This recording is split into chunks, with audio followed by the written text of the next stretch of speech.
So recently, the space shooter game FleetCOMM released on Steam with an overwhelmingly negative response. Why, almost all of the positive reviews are simply jokes and shitposts. The game has numerous problems, from the design to the performance, to even how the game files and source code are all stored unencrypted and unobfuscated. But none of that is what makes FleetCOMM the worst game of all time. There are plenty of horrible shovelware titles plaguing the Steam store these days, so what makes FleetCOMM so special? Well, let's take a look at the title that many had considered to be the worst game ever.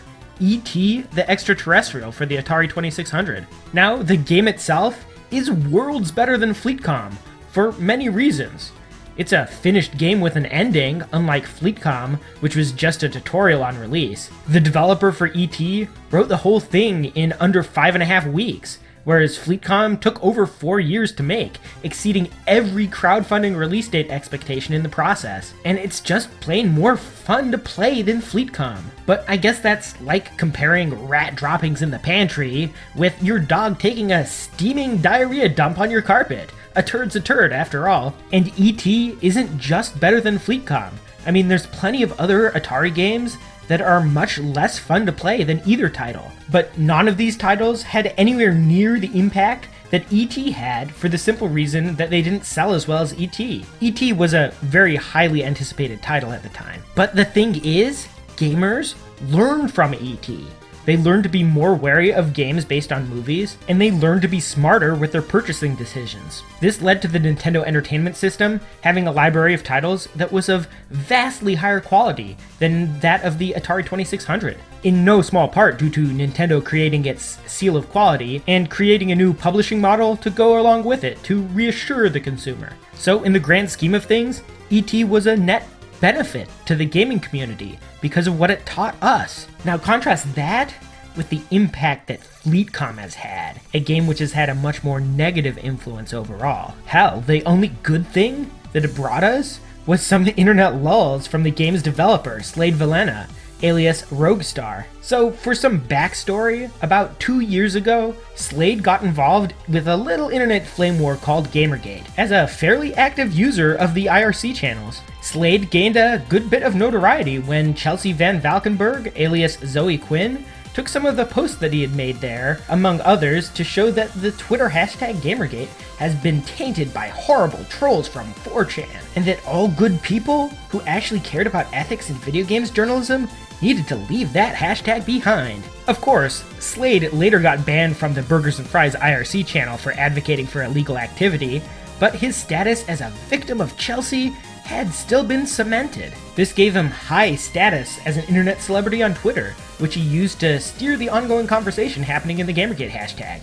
One way in which he did that was spreading the blatant lie that a group video game boycott was in violation of the guidelines of the Federal Trade Commission, because there were video game developers who posted the Gamergate hashtag who would supposedly get in trouble if the hashtag was used by gamers to organize a boycott. Never mind the fact that video game developer Brianna Wu had organized multiple high-profile boycotts, none of which the FTC gave a rat's ass about, and it's ignoring the fact that in a consumer revolt, the consumers are king.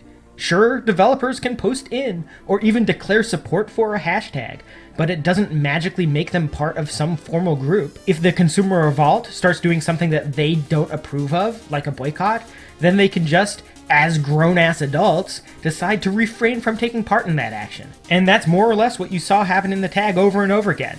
Very few developers did more than comment on the scandal before going back to working on their game. I mean, sure, there were some developers who used Gamergate to get publicity for their game so that they could sell more copies, but most of those folks didn't actually have a product released that one could actually buy, since shitposting in a hashtag all day on Twitter leaves one very little time for game development. But that's besides the point, as the damage from FleetCOMM developer Slade Valena has already been done. See, back in November of 2014, there were discussions on what should be done for Black Friday. The idea was that because the entire gaming press had just decided that the gaming audience was dead, long live the casuals, that there was going to be a slump in game sales that could be capitalized on. After all, if a bunch of parents had all heard that gaming is a breeding ground for horrible misogynists, they're gonna think twice before buying games for little Johnny, so all we would have had to do was say fuck you.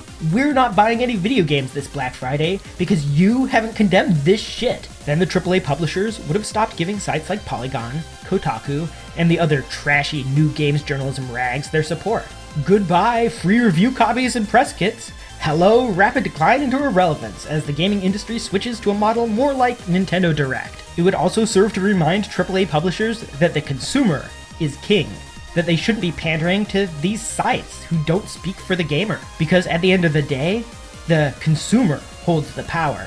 Or they really should. But none of that actually happened, as we can see by the fact that publishers still give review copies to sites like Polygon, despite many of them decrying the content posted on that site. The publishers honestly don't seem to care that their games and the developers who made them are being smeared as racist and sexist. They just care about getting the word out about the games that they're selling. Hell, by this point, their sales probably benefit from everyone complaining about Polygon giving their game the wrong score. So why would they want to stop that kind of publicity by denying the site review copies? So we could have had all of this over and done with in about 4 months, and gone back to playing video games again, content in the knowledge that we had saved Vidya from the corrupt gaming blogs. But no, because of all the lies about boycotts, the problems of our industry still persist to this day, with Kotaku being the sacrificial lamb. When Gawker Media finally crumbles beneath the 24-inch pythons of Hulk Hogan, taking Kotaku down with it, many will think that they finally won, though the industry hype machine still persists, causing much disappointment with each new AAA release. Of course, all this could have been avoided.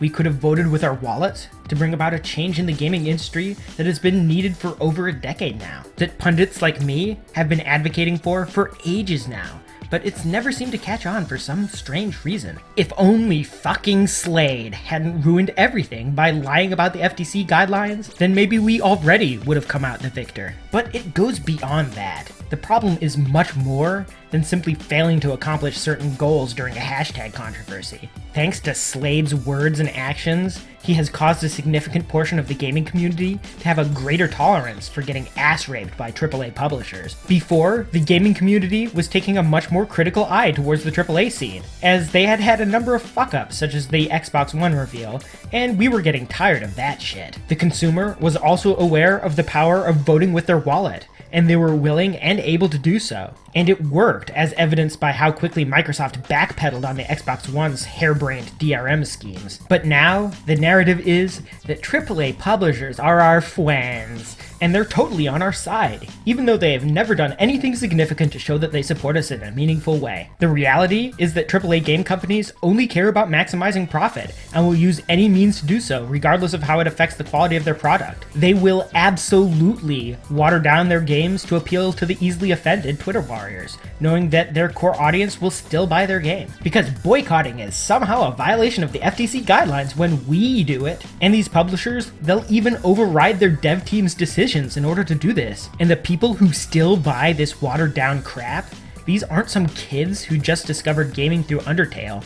These are grown adults who should have learned by now to be smart consumers. What was the point of the last 2 years if we're just gonna throw our money away on boring games with shitty DLC while good titles go unnoticed? How can we call ourselves the informed consumers when we're still pre-ordering games sight unseen? Hell, how can we call ourselves gamers? People with refined taste for the medium, when we behave the same as children looking eagerly through a toy store window, supporting every game that comes out, with no care in the world for the quality of those titles. Slade Vilena threw his full weight behind this trend, and it was all so that he could sell a few hundred copies of a shitty space shooter game that pales in comparison with even the Atari 2600 port of Asteroids. It is for this reason that FleetCOMM is the worst video game of all time. Yes, it's worse than Fez or Depression Quest.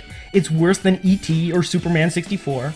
It's worse than any of the other games that are flaming garbage that have come out over the years. Because for how bad those games were, at least we learned something from them. These games taught us to be better consumers, to do our research before dropping $60 on a title. We learned from games like Fez and Depression Quest that just because a game wasn't made by a AAA company doesn't mean that it won't be just as awful as the worst the big publishers have to offer. In the end, the gaming industry learned and grew from these titles, and we became stronger because of the lessons that we learned. But FleetCOMM's developer, Slade Vilena, taught us all the wrong lessons.